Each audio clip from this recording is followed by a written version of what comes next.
આશ્રમની અંદર 2 બાળકના મૃત થયા એ બારામાં પોઈન્ટ ઓફ ઓર્ડર અમારા વિક્રમભાઈનો હતો. ચર્ચાઓ ચાલુ હતી. એ ચર્ચા દરમિયાન અધ્યક્ષશ્રીએ અમને પોઈન્ટ ઓફ ઓર્ડર ઉઠાવવા ના દીધો. વિક્રમભાઈને સસ્પેન્ડ કરવાનો ઓર્ડર થયો. એમની સાથે હું પણ બહાર નીકળવાનો પ્રયાસ કરતો હતો.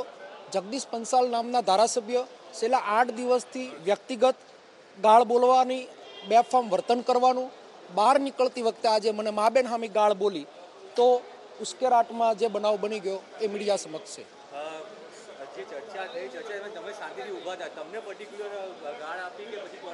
વ્યક્તિગત મને ગાળો બોલવાનું 8 દિવસથી એમનો પ્રયાસ ચાલુ જ હતો. રોજે ગાળો બોલતા હતા. રોજે હું એમને કહેતો હતો કે ભાઈ ગાળનું વર્તન રહેવા દો. એ હર્ષ સંઘવી આ બધા રોજે ગાળો બોલીને વર્તન બેફામ સદનની અંદર કરતા હતા. અને જો ભારતીય જનતા પાર્ટી સરકાર સાચી હોય તો મીડિયાને શા માટે સદનમાં નથી આવવા દેતી? વિધાનસભાની અંદર મીડિયાને બેસવા દઈને, લોકશાહીની અંદર મીડિયા સમક્ષ લોકો સુધી વાત પહોંચવા દઈને આજે લોકો સમક્ષ પોતાનું જે છે કાપીને મોકલે, પોતાનું સારું મોકલવાનો પ્રયાસ કરે, ગુમરાહ કરવાનો પ્રયાસ કરે અને સદનની અંદર સંપૂર્ણ પ્રમાણે તાનાશાહી જેવું વર્તન છે. લોકોના પ્રશ્નો જ્યારે અમે ઉઠાવીએ તો પ્રશ્નોના જવાબ આપવામાં ગલાતલાના રાજકીય જવાબો આપવા, લોકોના પ્રશ્નો પૂછવા માટે અમે અહીંયા આવ્યા છે. ત્યારે ગાળોથી વર્તન કરવું એ વ્યાજબી નથી.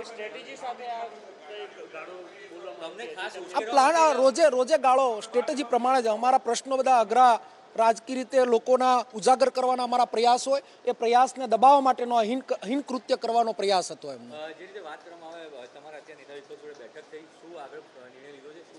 નિર્ણય લોકશાહી પ્રમાણે જે પ્રમાણની મને તો સત્ર પ્રમાણે સસ્પેન્ડ કર્યો એવા મેસેજ આવ્યા છે. આગલી કાર્યવાહી અમારા વિપક્ષ નેતા કરશે.